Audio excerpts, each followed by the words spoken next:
Bonjour tout le monde, j'espère que vous allez bien. Nous sommes ravis de vous accueillir pour cette conférence Comment s'expatrier en gardant son job en France dans le cadre de la Maison de l'expatriation. Donc je rappelle qui est un lieu d'information, de rencontres et de conseils pour préparer votre départ à l'étranger ou également votre retour en France avec des événements, des conférences, des ateliers, mais également des rendez-vous avec des conseillères de 30 minutes pour vous accompagner sur votre projet, vous aider un petit peu à y voir plus clair.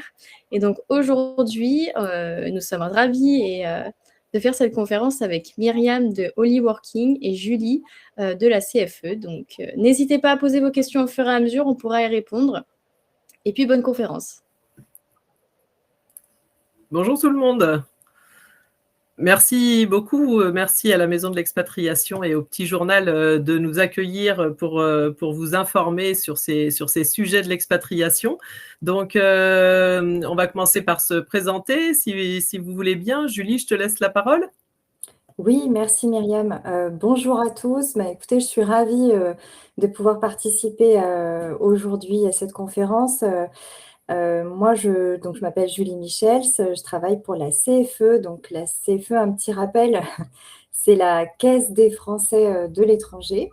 En fait, j'accompagne les entreprises sur les enjeux de protection sociale de leurs salariés à l'international. Donc, ils sont vraiment en projet de mobilité internationale. Et on le voit, c'est le thème du jour et c'est le thème qui occupe pas mal la maison de l'expatriation. Donc, aujourd'hui, le focus est un petit peu fait avec la CFE sur la protection sociale en général.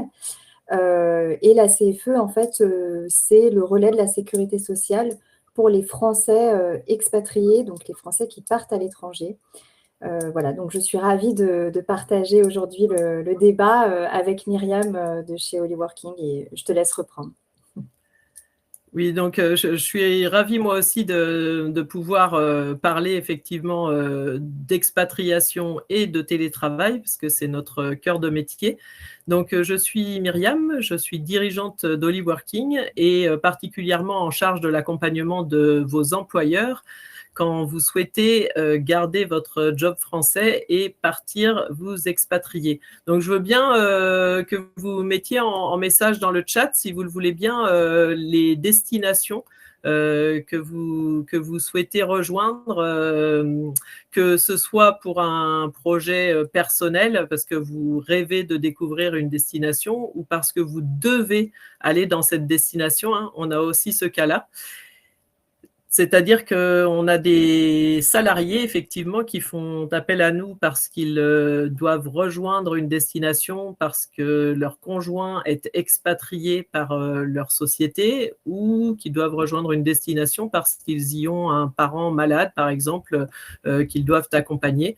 Et il y a aussi des choix de destination qui sont tout à fait libres et qui correspondent à des rêves, quelquefois, qu'on a mis pendant longtemps de côté, et on se dit que peut-être ne pas attendre la retraite pour aller découvrir tel ou tel pays au bout du monde. Alors, je vois qu'il y a Côte d'Ivoire, Canada, Japon, Sénégal, Cambodge, Colombie. Super. Donc, aujourd'hui, on va vous parler de télétravail à l'international. Donc, on va se placer effectivement dans ce prisme du projet personnel de mobilité internationale en gardant son emploi français. Donc, je pars du principe, effectivement, que vous qui nous écoutez êtes salarié aujourd'hui en poste avec un emploi qui est réalisable à distance, même si vous n'avez pas forcément du télétravail full remote dans vos usages quotidiens en entreprise, et que vous rêvez effectivement ponctuellement de maintenir votre contrat de travail actif tout en partant vivre une expérience de plusieurs mois à l'étranger.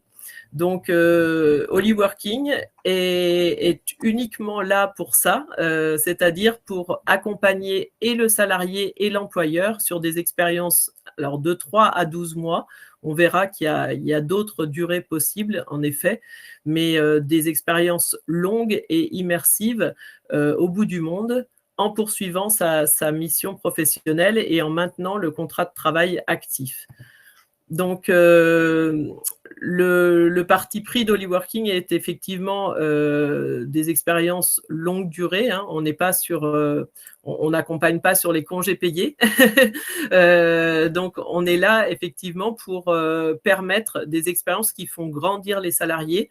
Et c'est notre conviction de départ. C'est pour ça qu'Hollyworking existe. C'est que ce type d'expérience peut faire grandir à titre personnel et aussi professionnel, et que ça fait du bien à tout le monde de temps en temps, quand on en a le souhait d'aller découvrir d'autres cultures, de s'adapter et de rencontrer de nouvelles personnes. Donc, nous répondrons aux questions en fin de parcours. J'essaye de les lire tout en vous parlant. Donc, les demandeurs d'emploi, en effet, je réponds tout de suite parce qu'effectivement, nous ne nous adressons qu'aux salariés qui ont déjà un emploi en France. Les demandeurs d'emploi, eux, peuvent soit chercher du travail directement sur place avec une entreprise qui va sponsoriser un visa leur permettant d'aller sur place. Ils peuvent aussi se rapprocher de France Travail International qui a des connexions et permet des recherches d'emploi à l'international, ou bien ils peuvent effectivement rejoindre une entreprise internationale en faisant le vœu de pouvoir à un moment donné être mobile. Mais nous ne pouvons pas effectivement vous accompagner en tant que demandeur d'emploi. Nous ne proposons pas d'emploi, même si vous pouvez vous rapprocher de nos différents clients pour postuler chez eux et pouvoir prétendre à un moment donné de votre carrière partir à l'international. Donc, effectivement, les critères sont ceux-ci. Il faut être salarié en CDD ou en CDI. Il faut avoir un job 100% compatible avec le télétravail. Comme je vous le disais, nul besoin d'être en full remote. On a beaucoup de nos clients qui sont sur un rythme de présentiel habituel du type 3 jours par semaine. Donc, pas de problème pour faire adhérer votre entreprise à votre projet de télétravail ponctuel à l'international à partir du moment où votre emploi est télétravaillable. Il faut avoir un contrat de travail régi par le droit privé français. Donc, je le précise parce qu'aujourd'hui, nous ne sommes qu'experts du droit social français et nous avons pour projet effectivement d'exporter le modèle Hollyworking pour qu'il serve à d'autres entreprises en Europe notamment. Donc, ce que je vais vous expliquer, c'est que les avantages, alors si vous êtes là, vous devez connaître les avantages en effet. Merci beaucoup pour toutes vos questions. Hein. Continuez, on va y répondre à la suite de la présentation. Donc, le projet pro, effectivement, c'est là, c'est sur ce projet que nous, on va se baser et on va prendre notre ancrage. Donc, l'idée, c'est de poursuivre votre mission à l'international sans interruption. Ça veut dire que vous n'allez pas partir travailler à l'étranger, vous allez poursuivre votre mission française à partir de l'étranger, donc en télétravail. Donc, on n'adresse pas non plus la mobilité internationale classique, qui sont les statuts d'expatriation ou de détachement, et qui sont faites pour des mobilités à l'initiative de l'employeur, quand un employeur vous envoie en mission ou vous mute dans une business unit à l'étranger. Ça, ce sont des statuts qui existent et qui sont connus dans le droit social français. Donc, nous, on permet uniquement de poursuivre sa mission professionnelle en partant à l'étranger. Et on va apposer effectivement un cadre juridique, assurantiel et contractuel qui soit conforme et qui permette à votre employeur de vous laisser partir sans avoir de risque associé à la mobilité internationale et sans avoir non plus de charges administratives, parce que c'est vraiment une solution RH qui est clé en main. Côté perso, effectivement, les avantages de ce type de mobilité sont nombreux. Nouvelle culture, élargir ses horizons, développer son adaptabilité, son ouverture d'esprit, apprendre ou perfectionner une langue étrangère, soutenir une cause associative. En effet, on est très, très friand et on espère développer de plus en plus de partenariats avec les associations locales. Notre objectif étant que ces expériences soient hors des sentiers battus touristiques et hors de l'unique communauté d'expatriés pour vivre une réelle immersion aux côtés du tissu local et que l'expérience soit la plus vertueuse pour vous, pour votre entreprise et pour le territoire qui vous accueille et la population qui vous accueille. Donc, comment est-ce qu'on fait quand on a un job et qu'on rêve de partir à l'étranger pendant plusieurs mois? On nous appelle, donc Chloé vous donnera nos coordonnées ensuite. On nous appelle pour construire son projet idéal qui sera ensuite soutenu auprès de votre employeur et bien sûr adapté à la contrainte opérationnelle de votre employeur. Et ensuite, c'est Hollyworking qui va se charger de présenter le cadre contractuel qu'on utilise depuis le début d'Hollyworking en 2020 à votre employeur et qui va s'occuper de convaincre votre employeur du bénéfice qu'il a à vous autoriser cette expérience-là. Alors, bien entendu, un employeur va nécessairement regarder si son salarié il a envie de le garder. Ça veut dire que vous, quand vous allez soutenir votre projet auprès de votre employeur, vous allez bien sûr mettre dans la balance votre engagement à continuer à faire du bon boulot à partir de l'étranger. Vous avez un statut salarié qui est soit privilégié et dont on va s'attacher à maintenir les privilèges en dehors de nos frontières, mais pour cela, effectivement, il faut que le salarié continue à faire du très bon boulot à partir de l'étranger. L'idée, ce n'est pas de partir en vacances pendant un an, hein, on est bien d'accord. Et ensuite, nous mettons en place toutes les démarches administratives, le montage contractuel, et vous pouvez partir accompagné par Hollyworking de bout en bout pour vivre cette expérience. Donc, quand je dis de bout en bout, on a différentes formules. Donc, je vais répondre ici à la question de la durée. C'est qu'effectivement, on a des formules standards dans les destinations Hollyworking qui sont du 3 à 12 mois. On adresse aussi des destinations à la demande, très souvent dans le cadre de suivi de conjoints expatriés ou bien de regroupement familial avec des parents qui sont à l'étranger. On adresse aussi des multidestinations pour les baroudeurs. On peut faire du 4 fois 3 mois, par exemple. Donc, les suivis de conjoints expatriés, effectivement, on est sur un modèle qui peut se renouveler sur plusieurs années. Avec à chaque fin d'année, on va dire, pour nous, l'étude juridique qui va mener à adapter le cadre assurantiel, immigration, tous ces points de conformité locale. Donc, c'est important, effectivement. On démarre toujours avec un contrat d'1 an maximum et qu'on peut renouveler, effectivement, dans le cadre de suivi de conjoints expatriés. Et on a cette formule mécénat de compétences qui est une formule, je dirais, la formule la plus riche à nos yeux, qui est une formule qui combine du télétravail à l'international et une activité philanthropique au service d'une association du bout du monde.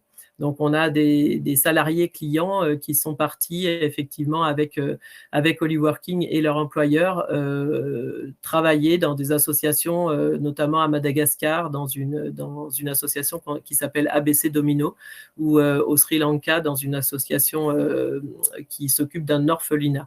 Mais on peut travailler avec différentes autres associations. Donc, les destinations Hollyworking, ce sont celles qu'on maîtrise de A à Z, c'est-à-dire que quand on dit qu'on maîtrise une destination Hollyworking, c'est qu'on a bien sûr la solution d'immigration sur place, on a notre cabinet comptable et juridique si on a besoin de mettre en place un acquittement de cotisation sociale, notamment pour la conformité locale. Et on a surtout nos Holy Coach, dont je vous parlerai plus tard, qui sont des gens qui ont des métiers très différents les uns des autres, mais qui sont des locaux et qui vont accompagner votre séjour de A à Z, de la recherche d'hébergement, d'école pour les enfants, jusqu'à l'accueil sur place, la mise en relation avec le tissu local, l'investissement associatif. Voilà, en fonction du projet de vie de chacun, c'est un accompagnement très personnalisé et ça permet de découvrir les destinations dans les meilleures conditions. Donc, je vais bientôt te redonner le bâton de parole, Julie. Donc, qu'est-ce qu'on fait concrètement chez Holyworking? Effectivement, on va mettre en place un triptyque contractuel qui est le cœur de notre métier et le cœur de notre innovation. Donc, on va être en double prestation de service avec l'employeur et avec le collaborateur. Et entre vous, on va venir apposer un avenant au contrat de travail de mobilité internationale pour convenance personnelle. À partir de là, on va vous affilier aux assurances santé et prévoyance, vous affilier si nécessaire aux caisses de sécurité sociale locales, et s'occuper de votre immigration, de votre conseil fiscal en France et dans le pays d'accueil et de tout l'accompagnement de votre voyage. Et comme je vous le disais, à destination, on a effectivement ce service Holy Coach. Alors moi, je ne me suis pas présentée personnellement, mais je suis une ancienne de l'international, comme tout le monde chez Holyworking. Donc, c'est effectivement notre expérience plus celle de nos Holy Coach qui permet de trouver des solutions nouvelles pour vous accompagner et pour faire de votre voyage l'expérience de vie la plus riche possible. Donc, n'hésitez pas à nous redemander les plaquettes, hein, on pourra vous réexpliquer tout ça sans problème. Le nerf de la guerre sur le plan technique et ce que votre employeur va tout de suite déceler comme pain point quand vous allez lui parler du projet de télétravail à l'international, c'est bien la protection sociale. En effet, vous êtes salarié, donc la protection sociale, elle couvre 3 pans, la santé, la prévoyance et la retraite.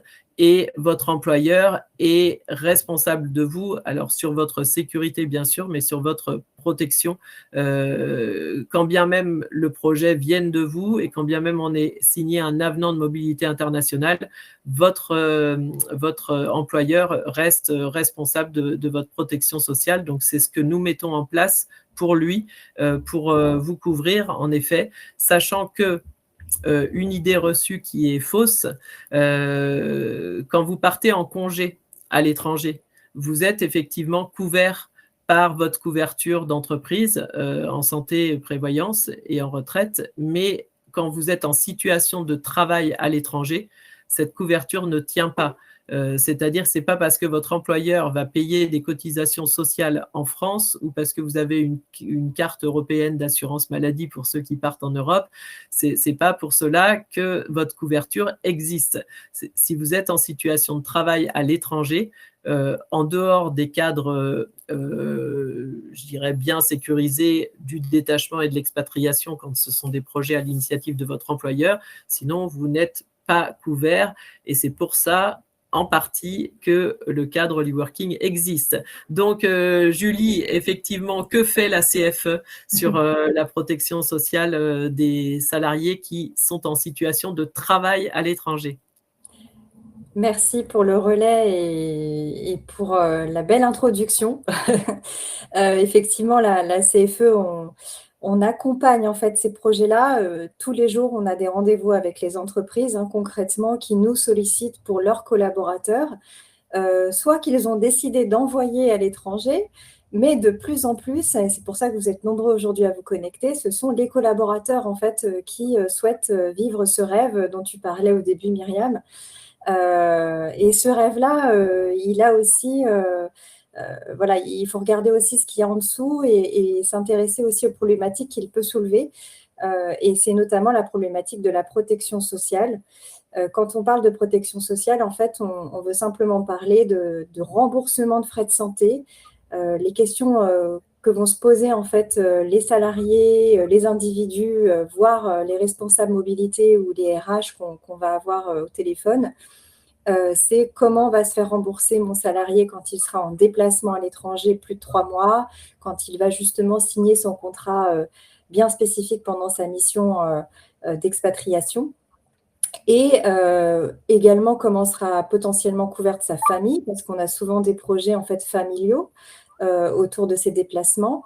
On va également avoir aussi des questions sur la retraite, puisque si vous partez plus de 3 mois, plus de 6 mois, voire plusieurs années en mobilité, que vous avez un contrat de travail en France, ça ne peut pas dire pour autant que vous cotisez pour votre retraite en France. C'est toutes ces problématiques-là en fait, qu'on va solutionner avec la CFE, puisqu'en fait, on assure la continuité de vos droits pendant votre expatriation. Chaque fois que vous allez partir à l'étranger plus de 3 mois, si la sécurité sociale le détecte, vous allez perdre vos droits en France. D'une part, vous allez devoir souscrire ou vous soumettre en tout cas à l'assurance locale, mais en plus, vous allez chercher à couvrir toutes ces problématiques que j'ai évoquées, que sont les remboursements des frais de santé ou la prévoyance ou encore la retraite.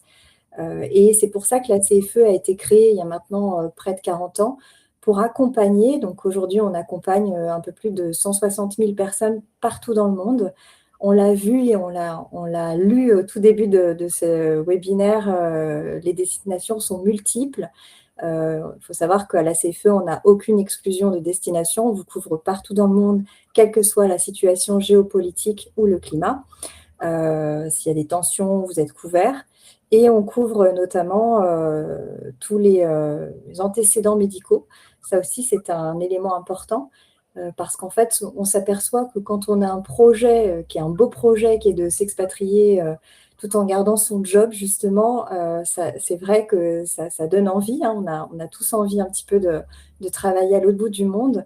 Mais si en plus, on assure, en tout cas, on s'assure que le risque sanitaire, voire juridique, qu'on a évoqué avec le contrat, est pris en charge, l'expatriation se passe beaucoup mieux et c'est en fait ce point clé dont il faut se préoccuper bien avant le départ. Donc, je ne sais pas si aujourd'hui on a des connectés qui sont déjà en situation de mobilité ou si le projet est en train de prendre forme. Mais voilà, en tout cas, le mot d'ordre pour moi, c'est d'abord de vraiment anticiper cette question-là, s'assurer qu'on a vraiment, en tout cas, pas négligé la partie frais de santé. Et d'ailleurs, il y a beaucoup d'idées reçues sur l'âge aussi. On a pas mal de jeunes qui partent s'expatrier dans les 4 coins du monde et qui se disent ben, moi, je tombe jamais malade, il ne m'arrive rien. Je vous le souhaite, mais je vous souhaite aussi d'anticiper ce type de problématique et voilà, de nous solliciter. En tous les cas, effectivement, Chloé pourra vous mettre nos coordonnées. On a sur le site de la CFE la possibilité de nous contacter, donc que vous soyez un individuel, donc c'est comme ça qu'on le dit pour des personnes qui partent seules ou en famille, ou que vous soyez une entreprise. On a des services dédiés pour vous accompagner, pour cibler les bonnes garanties qui pourront répondre à votre besoin. Donc la première garantie, je le disais un petit peu, c'est bien sûr tout l'aspect santé. On va tout simplement rembourser vos frais de santé partout dans le monde avec des pourcentages de remboursement, avec des forfaits selon la dépense. Pour vous, et pas que pour vous, aussi pour votre famille, je le répète, et parce que pour moi, la réussite du projet, quand il est familial, il passe aussi par cet aspect-là qui est celui de la protection de sa santé. Et puis, c'est aussi un réel confort. On voit aussi pas mal de projets, je ne sais pas si chez vous ça résonne, Myriam, mais de personnes qui finalement sont plutôt globetrotters. Ils vont faire plusieurs destinations dans l'année et puis ils refont des petits sauts en France. Et c'est pendant ces sauts en France qu'ils vont avoir ce confort finalement d'aller consulter un praticien qu'ils connaissent, d'aller voir leur médecin habituel, de faire leurs soins de routine, c'est comme ça qu'on les appelle. Eh bien, la CFE va permettre, en fait, dans cette idée de continuité de prise en charge et de continuité des droits, de conserver finalement ses droits en France et de pouvoir tout simplement utiliser sa carte vitale quand on est en France pour avoir une bonne prise en charge. Donc ça, c'est vraiment pour l'aspect santé. Et puis derrière, on va avoir des garanties qui s'alignent sur celles de la sécurité sociale, puisqu'on est vraiment un organisme, si vous voulez, de droit privé, mais à mission d'ordre public, qui fait le lien avec la sécurité sociale. Et donc, on va allier à cela la partie prévoyance, également le relais sur l'accident de travail et la maladie professionnelle, qu'on va également prendre en charge sous la forme d'indemnité. Et puis, le dernier volet qui n'est pas négligeable, c'est l'aspect retraite. Quand vous partez plusieurs années, j'allais dire plusieurs mois, mais surtout plusieurs années, donc là, ça va plutôt concerner les projets qui se renouvellent chez Hollyworking, hein. Souvent, on échange ensemble sur des personnes qui tentent l'aventure de l'international plusieurs mois, puis ils y prennent goût, donc ils renouvellent. Et c'est là qu'en fait, ils vont chercher justement le bon visa, le bon contrat de travail, voilà, tout ce qui s'aligne bien, et la protection sociale dans son intégrité, et notamment la partie retraite. Parce que vous avez parfois des accords avec les pays qui vous permettent d'avoir, selon les conventions, la possibilité de cumuler votre retraite. Mais il faut savoir que ce cumul n'est pas possible sur plusieurs destinations. Il y a des règles, en fait. Et d'ailleurs, sur certains pays, il n'est pas possible d'avoir ces conventions bilatérales. Et donc, la CFE permet, en fait, aux personnes qui s'expatrient de cotiser sur les montants travail à l'étranger et sur les trimestres travail à l'étranger, donc de manière à n'avoir aucune perte quand on part en expatriation. J'ai fait un petit topo des 3 possibilités de la CFE sur les garanties, 3-4 avec la partie arrêt de travail. Et je ne sais pas s'il y a des questions pour le dernier quart d'heure. Mais sinon, j'ai beaucoup de choses à vous dire, évidemment, sur la CFE. Alors, est-ce que vous avez pu identifier des petites zones d'ombre? Alors, on peut faire un petit peu le tour des questions sur effectivement la protection sociale. Après, j'ai quelques slides pour terminer sur Hollyworking. Mais je te rejoins, Julie, effectivement, on est en partenariat avec la CFE et Julie connaît bien nos dossiers. Donc, on a effectivement, nous, la protection sociale est intégrée à notre solution Hollyworking. Vous m'entendez bien toujours? Oui? Toujours. Est-ce que vous m'entendez toujours? Oui, ça va? Bon, super. Merci beaucoup.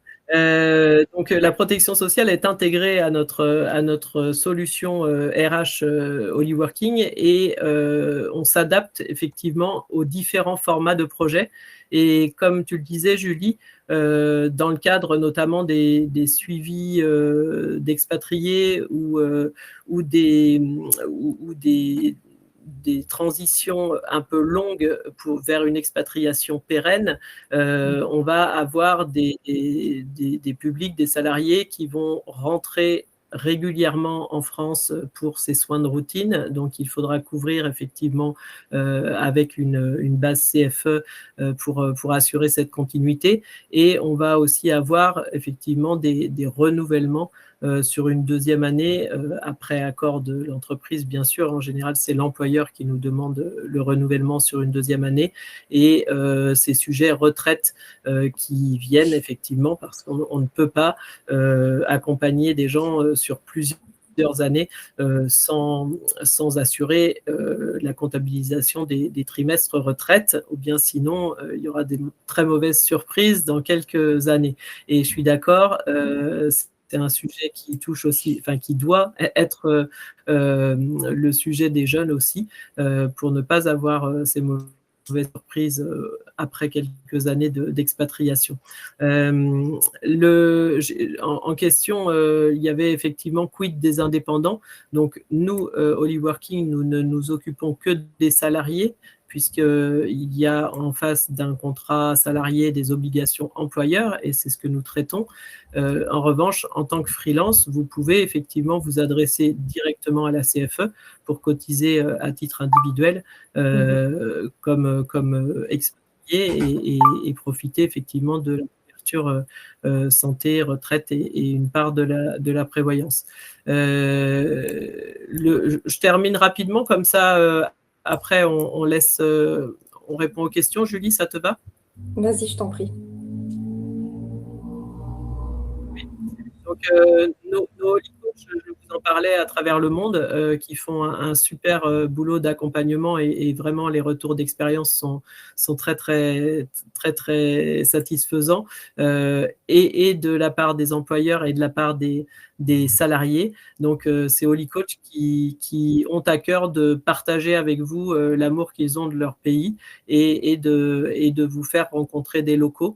Donc ça, c'est vraiment une grosse valeur ajoutée qui n'est pas notre cœur de métier, mais qui est très, très importante dans l'expérience qu'on rêve de partager avec vous. Les espaces de coworking aussi, dans toutes nos formules, on prend en charge intégralement l'abonnement au coworking et on recommande effectivement, même pour les indépendants, hein, dont nous ne nous occupons pas, mais je recommande vivement de travailler à partir d'un espace de coworking. Alors déjà pour assurer des conditions techniques satisfaisantes pour pouvoir délivrer sa production de services comme à l'accoutumée, mais aussi et surtout pour garder une dynamique professionnelle et aller à la rencontre d'autres personnes. Il y a des échanges de pratiques super intéressants qui se passent dans ces coworking et c'est vraiment un vecteur de sociabilisation qu'on ne devrait pas négliger. Donc, n'hésitez pas à aller dans des coworking. Effectivement, il y en a aujourd'hui dans la plupart des destinations et nous sommes en partenariat effectivement avec la plupart des coworking que nous utilisons. Donc, juste un dernier point sur le financement d'un projet Holyworking. En effet, quand vous partez à l'étranger en emmenant votre job salarié avec vous dans le cadre Holyworking, cette opération est sans surcoût pour l'employeur. C'est-à-dire qu'il y a des charges qui vont disparaître dans le cadre de l'expatriation du régime général de sécurité sociale française et c'est ce qu'on va facturer à l'employeur pour pouvoir s'acquitter de toutes les charges qui naissent à l'étranger pour assurer votre immigration, votre conformité légale locale, votre protection sociale, votre coworking, votre accueil, etc. etc. Côté salarié, vous avez un coût pour un effort financier à consentir pour porter votre projet, qui est de l'ordre de 5% du salaire net. Alors, il est plutôt entre 2 et 5% de votre salaire net mensuel quand on est hors Europe et il est plutôt entre 5 et 10% en Europe parce qu'effectivement on a des charges importantes en Europe du fait de l'acquittement des cotisations sociales locales. Donc je vous laisse lire les témoignages Holyworker pendant que je regarde des questions avec Julie. Est-ce que, Oui. Julie, est-ce que tu en as déjà repéré quelques-unes? Oui, je voulais juste rebondir sur ton propos précédent, donc sur le coût, hein, c'est quand même une question à ne pas négliger dans le projet d'expatriation, puisqu'on le sait, on a souvent cette phase de négociation un petit peu hein, dans son projet d'expatriation. On a borné un petit peu tout, hein, le logement, alors bien sûr le pays au départ, puis ensuite le logement, l'école des enfants, enfin voilà, tous ces sujets qui vont être très pratico-pratiques. J'en parlais, la partie protection sociale, et justement, il y a une partie coût quand même à évaluer, et quand on va présenter son projet à l'entreprise d'expatriation, voilà, c'est toujours un sujet un petit peu délicat. Il faut savoir qu'à la CFE, on a effectivement deux moyens de souscrire, hein, soit les négociations vont bon train et donc c'est l'entreprise qui prend en charge votre cotisation et dans ces cas-là, elle est tout simplement mandataire pour le compte de la CFE, hein. Il n'y a évidemment pas de coût supplémentaire. C'est juste que quand vous êtes salarié d'entreprise à la CFE, vous avez quand même des avantages et notamment la prise en charge de la famille sur l'aspect santé qui est gratuite. Ça, c'est toujours intéressant quand on part en famille et ça fait faire des économies. Et puis, sinon, vous pouvez tout à fait, comme tu le disais tout à l'heure, on a beaucoup d'auto-entrepreneurs qui nous sollicitent, qui partent tenter l'aventure à l'étranger. Vous avez bien raison. Et là, vous pouvez souscrire à titre individuel, en fait, votre protection sociale. Et puis, on a une question un petit peu comme ça, qui est de l'ordre du ressenti d'une personne qui nous demande, voilà, qui nous dit qu'elle a mentionné son souhait de travailler à l'étranger à l'embauche, mais qu'elle ne sait pas trop comment amorcer le sujet. Est-ce que tu as un petit peu des feedbacks là-dessus à nous faire, Myriam, dans ton quotidien? J'imagine que tu en rencontres pas mal Oui, des cas oui. similaires. En effet, donc le principe, c'est vraiment de nous contacter au départ. On n'ira jamais voir votre employeur sans votre accord, bien sûr. L'idée, c'est que tout se passe bien et pour l'employeur et pour le collaborateur. Hein. C'est vraiment notre motivation première. Donc, vous nous contactez pour qu'on puisse bâtir avec vous et faire la simulation financière de votre projet idéal, qu'on réponde à toutes vos questions, effectivement, sur l'école des enfants, sur les hébergements, sur la météo, etc., etc. Et une fois que vous avez construit votre projet idéal, on va vous expliquer comment aller chercher le go de faisabilité opérationnelle auprès de votre manager direct, parce que c'est lui qui va dire si c'est jouable de partir avec le décalage horaire, si c'est jouable de partir à telle date pour telle durée, en fonction de votre activité. Et ensuite, c'est nous qui allons porter votre projet auprès des RH et leur expliquer comment ça fonctionne. Donc, mon conseil, c'est de vous y prendre un peu en avance, effectivement, pour qu'on puisse avoir le temps, effectivement, de répondre aux questions des RH, du dirigeant, des conseils sociaux, quelquefois, ou des avocats. Mais si votre employeur a le go opérationnel de votre manager direct et que votre emploi est réalisable à distance, on a vraiment de très fortes chances de le convaincre de vous laisser partir, à condition, bien sûr, que vous soyez un bon élément qu'il ait envie de garder. Ça va sans dire, mais ça se passe très bien et il faut juste prendre le temps de faire les étapes dans l'ordre. Donc, commencez par nous appeler et on vous expliquera tout ça. J'ai vu une question sur les agents contractuels de la fonction publique. Donc, effectivement, nous avons déjà travaillé avec des assimilés fonctionnaires ou avec des agents contractuels de la fonction publique. En revanche, aujourd'hui encore, nous ne sommes pas adaptés au droit social de la fonction publique. Donc, nous ne pouvons pas accompagner de fonctionnaires à partir. Mais s'il y a parmi vous des gens qui travaillent dans les services RH de la fonction publique, je serais ravi de pouvoir échanger avec vous parce que c'est une étude qu'on a déjà entamée et qu'on aimerait mener à bien. Donc, les pays disponibles, les durées maximales d'expatriation, j'en ai parlé. Nous, on n'a pas vocation à accompagner pendant les 20 prochaines années un salarié qui voudrait s'installer de manière pérenne à l'étranger. En revanche, on sert assez régulièrement de transition qui permet à l'employeur et aux collaborateurs de savoir si ça se passe bien, si l'installation est bonne. En un an, tout peut changer et ça permet de tester pour ensuite, très souvent, changer de statut, soit sortir des effectifs, soit prendre la direction d'une agence si on internationalise l'activité de l'entreprise française. Enfin bon, il y a tout un tas de statuts et de sorties possibles de cette phase de transition.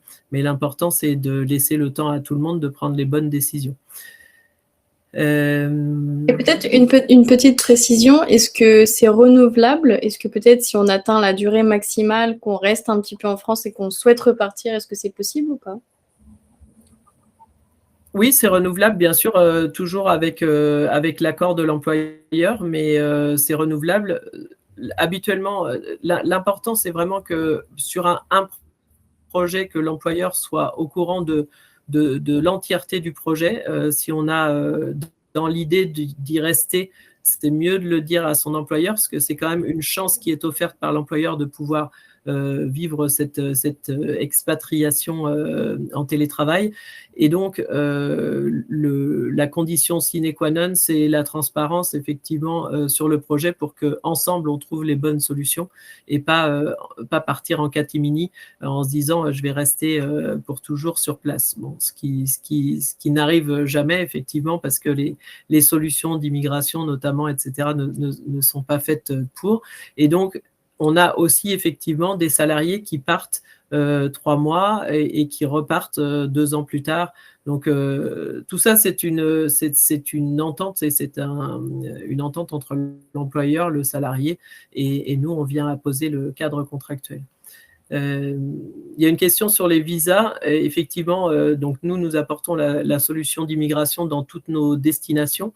Et si c'est une destination à la demande, on va faire l'étude juridique pour valider que la solution d'immigration permette bien de télétravailler. Donc, je dis ça aussi pour les indépendants, parce que bien sûr, les indépendants doivent se charger de leur immigration. Et tous les services d'immigration ne permettent pas de télétravailler avec un visa tourisme.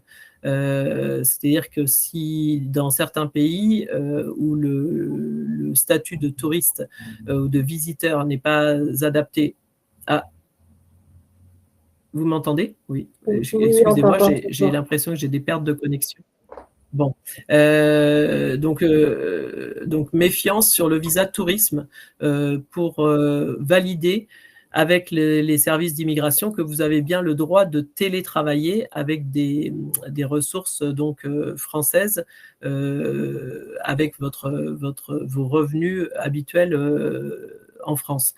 Le plus adapté comme type de visa, c'est le visa digital nomade, qui est une extension du visa visiteur, mais qui vous permet en général de rester jusqu'à 1 an dans le pays, avec quelquefois des conditions de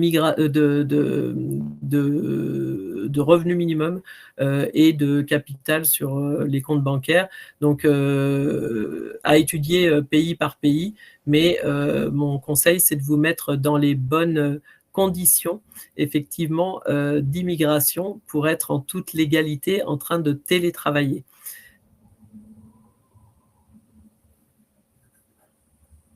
Oui, c'est ça, il faut se mettre plutôt en ordre sur son contrat, sur l'aspect juridique de la situation. On a une question un peu plus d'ordre fiscal, qui est moins mon domaine, donc je vais plutôt faire appel à ton expertise, Myriam, mais on a pas mal, hein. Moi, je vois beaucoup soit d'auto-entrepreneurs, soit d'indépendants, on les appelle comme on veut, mais en tout cas des personnes qui vont voilà, s'expatrier plusieurs mois et donc travailler à l'étranger et qui ont un contrat de travail, on l'a dit, hein, on adresse plutôt des personnes qui ont un contrat de travail en France. Pour moi, elles ne sont pas résidentes fiscales du pays de destination, on est d'accord? Alors, nous, effectivement, en France, l'administration fiscale est bien claire. Nos holy workers qui partent de manière bornée dans le temps et qui ont un contrat de travail actif en France restent résidents fiscaux français au titre du centre d'intérêt vital et économique. Ça, c'est pour la quasi-totalité des cas sur au moins la première année.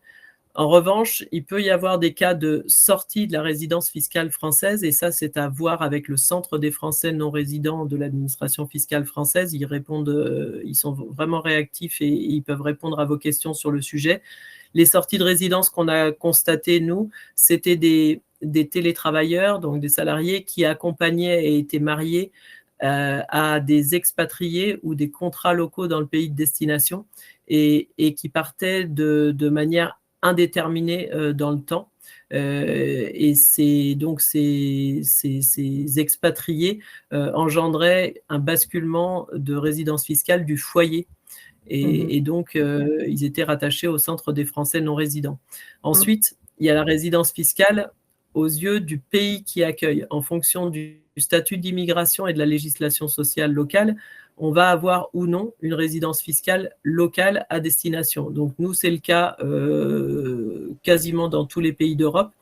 Donc il y a un impôt sur le revenu qui est lié à la résidence dans ces pays d'Europe, et on accompagne aussi avec notre avocat fiscaliste sur la déclaration de non-double imposition auprès de l'administration fiscale française pour éviter de payer 2 fois ses impôts.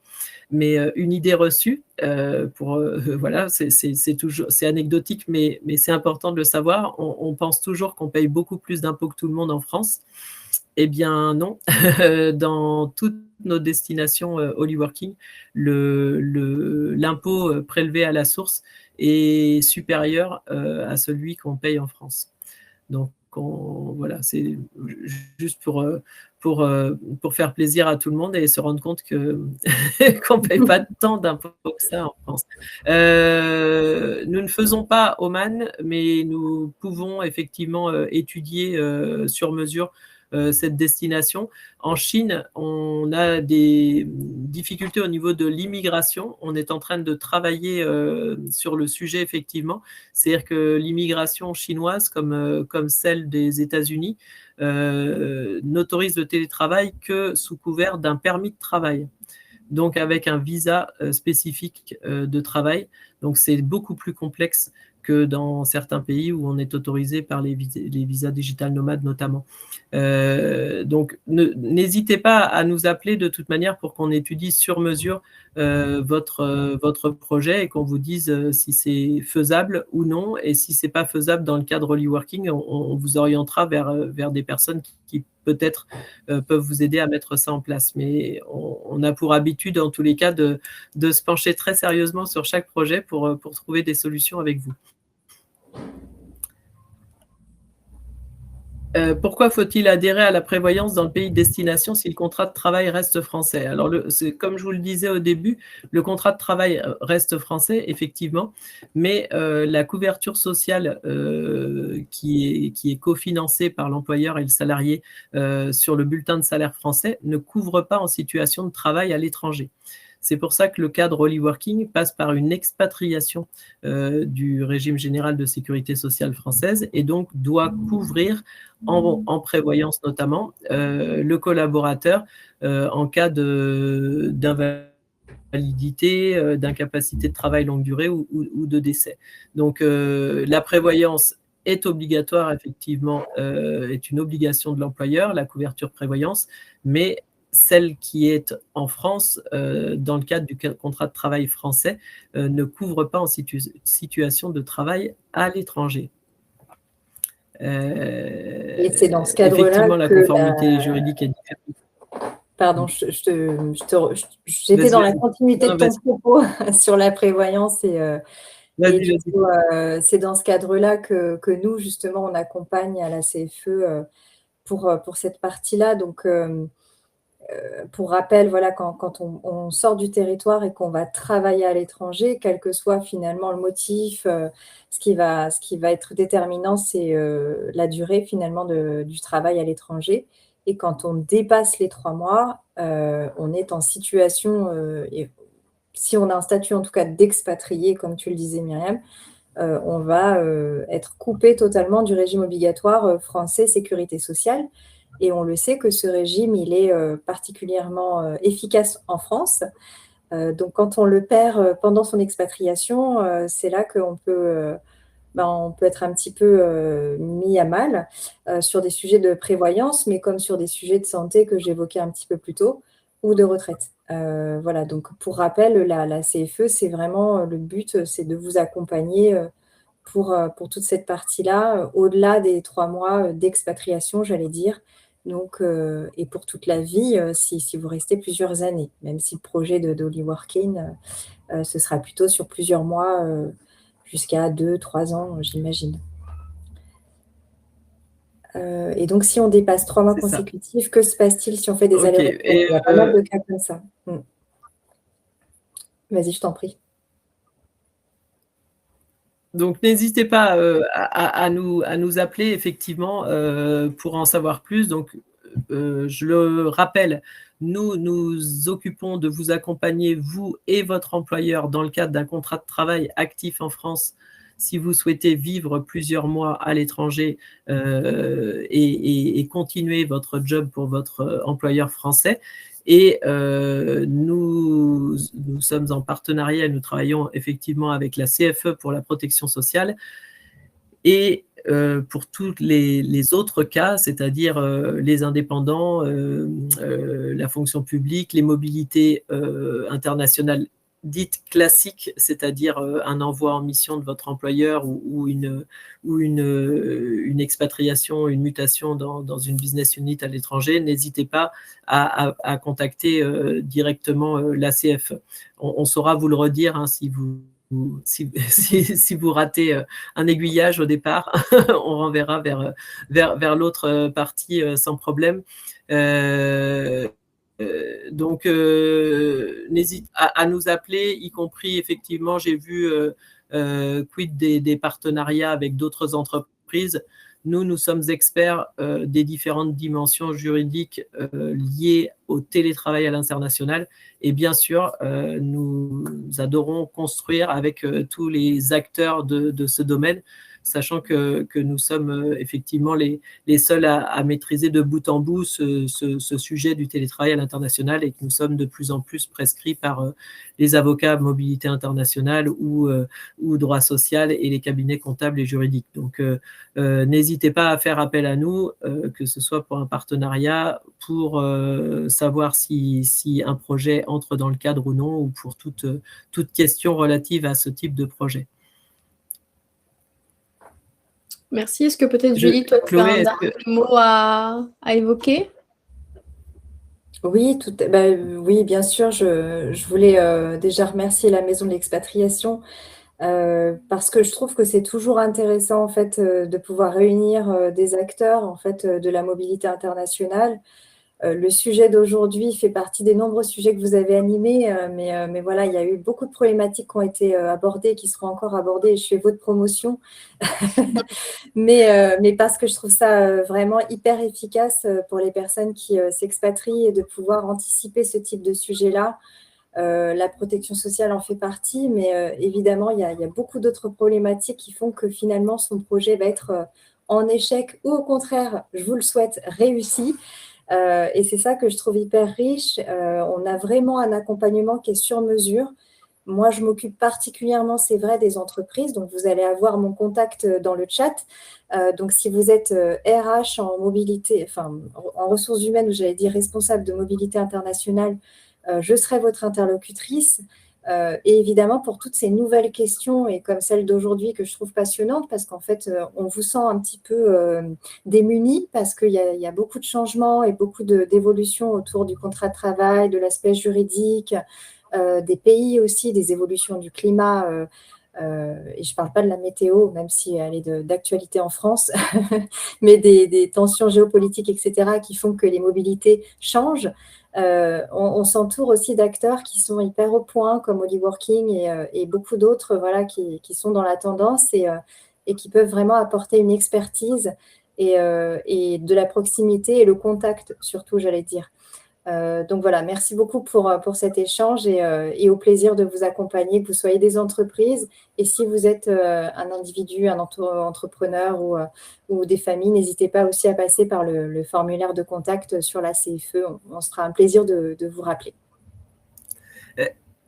Merci Julie. Est-ce que je réponds aux deux dernières questions rapidement ou est-ce que... Oui, bien sûr. Oui. On peut continuer. Rapidement, parce que c'est un vrai sujet pour les RH, comment gérez-vous la jalousie des autres salariés?